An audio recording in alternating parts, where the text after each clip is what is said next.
How am I to live?" "Easily, easily. Borrow. From me." "I couldn't do that," said Ann Veronica sharply. "I see no reason why you shouldn't." "It's impossible." "As one friend to another. Men are always doing it, and if you set up to be a man—" "No, it's absolutely out of the question, Mr. Ramage." And Ann Veronica's face was hot.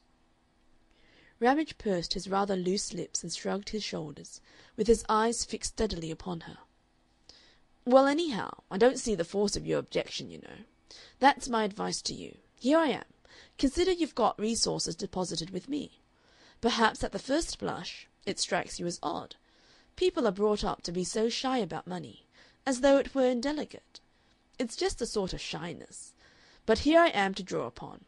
Here I am as an alternative either to nasty work or going home." "It's very kind of you," began Ann Veronica. "Not a bit. Just a friendly, polite suggestion. I don't suggest any philanthropy. I shall charge you 5%, you know, fair and square." Ann Veronica opened her lips quickly and did not speak. But the 5% certainly did seem to improve the aspect of Ramage's suggestion. "Well, anyhow, consider it open."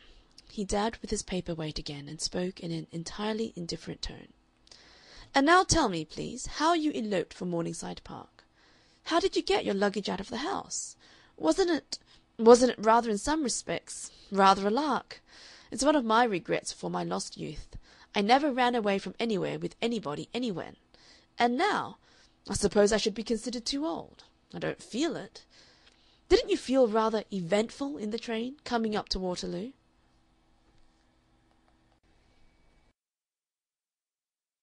Part 6. Before Christmas Ann Veronica had gone to Ramage again and accepted this offer she had at first declined. Many little things had contributed to that decision. The chief influence was her awakening sense of the need of money. She had been forced to buy herself that pair of boots and a walking skirt, and the pearl necklace at the pawnbroker's had yielded very disappointingly. And also she wanted to borrow that money. It did seem in so many ways exactly what Ramage said it was, the sensible thing to do. There it was, to be borrowed. It would put the whole adventure on a broader and better footing. It seemed, indeed, almost the only possible way in which she might emerge from her rebellion with anything like success. If only for the sake of her argument with her home she wanted success. And why, after all, should she not borrow money from Ramage? It was so true what he said. Middle-class people were ridiculously squeamish about money. Why should they be? She and Ramage were friends, very good friends. If she was in a position to help him, she would help him. Only it happened to be the other way round. He was in a position to help her. What was the objection? She found it impossible to look her own diffidence in the face. So she went to Ramage and came to the point almost at once. "Can you spare me £40?" she said. Mr. Ramage controlled his expression and thought very quickly. "Agreed," he said, "certainly," and drew a cheque-book toward him. "It's best," he said, "to make it a good round sum. I won't give you a cheque, though. Yes, I will. I'll give you an uncrossed cheque, and then you can get it at the bank here, quite close by. You'd better not have all the money on you. You had better open a small account in the post office and draw it out a fiver at a time. That won't involve references, as a bank account would, and all that sort of thing. The money will last longer, and it won't bother you." He stood up rather close to her and looked into her eyes. He seemed to be trying to understand something very perplexing and elusive. "It's jolly," he said, "to feel you have come to me. It's a sort of guarantee of confidence. Last time you made me feel snubbed." He hesitated, and went off at a tangent. "There's no end of things I'd like to talk over with you. It's just upon my lunch time. Come and have lunch with me." Ann Veronica fenced for a moment. "I don't want to take up your time." "We won't go to any of these city places. They're just all men, and no one is safe from scandal. But I know a little place where we'll get a little quiet talk." Ann Veronica, for some undefinable reason, did not want to lunch with him, a reason indeed so indefinable that she dismissed it, and Ramage went through the outer office with her, alert and attentive, to the vivid interest of the three clerks.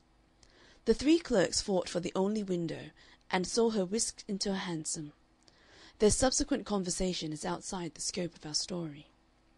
"Ritter's," said Ramage to the driver. "Dean Street." It was rare that Ann Veronica used hansoms, and to be in one was itself eventful and exhilarating. She liked the high, easy swing of the thing over its big wheels, the quick clatter-patter of the horse, the passage of the teeming streets. She admitted her pleasure to Ramage. And Ritter's, too, was very amusing and foreign and discreet, a little rambling room with a number of small tables, with red electric light shades and flowers. It was an overcast day, albeit not foggy, and the electric light shades glowed warmly, and an Italian waiter with insufficient English took Ramage's orders and waited with an appearance of affection. Ann Veronica thought the whole affair rather jolly. Ritter sold better food than most of his compatriots, and cooked it better, and Ramage, with a fine perception of a feminine palate, ordered Vero Capri. It was, Ann Veronica felt, as a sip or so of that remarkable blend warmed her blood, just the sort of thing that her aunt would not approve, to be lunching thus, tete-a-tete with a man, and yet at the same time it was a perfectly innocent as well as agreeable proceeding. They talked across their meal in an easy and friendly manner about Ann Veronica's affairs. He was really very bright and clever, with a sort of conversational boldness that was just within the limits of permissible daring. She described the Goopes and the Fabians to him, and gave him a sketch of her landlady, and he talked in the most liberal and entertaining way of a modern young woman's outlook. He seemed to know a great deal about life. He gave glimpses of possibilities. He roused curiosities. He contrasted wonderfully with the empty showing off of Teddy.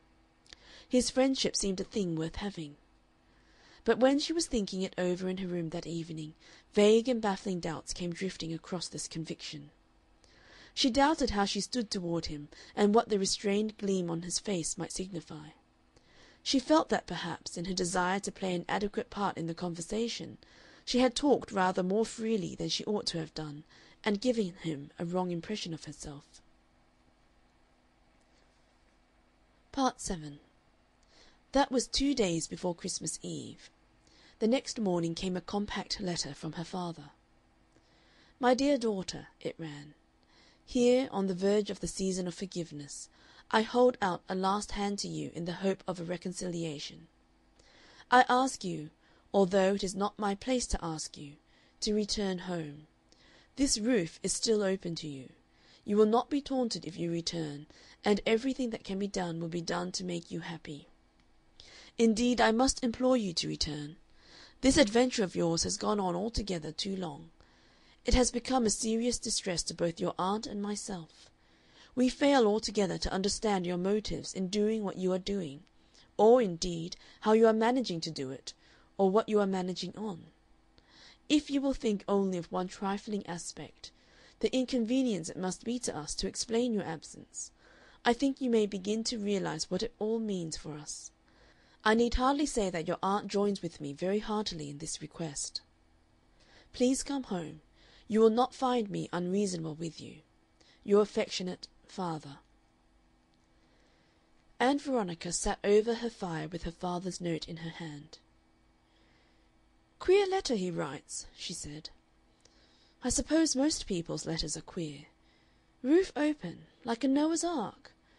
I wonder if he really wants me to go home.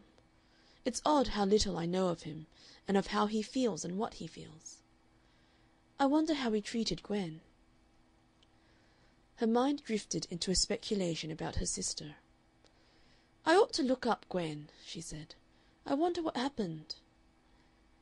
Then she fell to thinking about her aunt. "I would like to go home," she cried, "to please her. She has been a dear, considering how little he lets her have." The truth prevailed. "The unaccountable thing is that I wouldn't go home to please her. She is, in her way, a dear. One ought to want to please her. And I don't. I don't care. I can't even make myself care."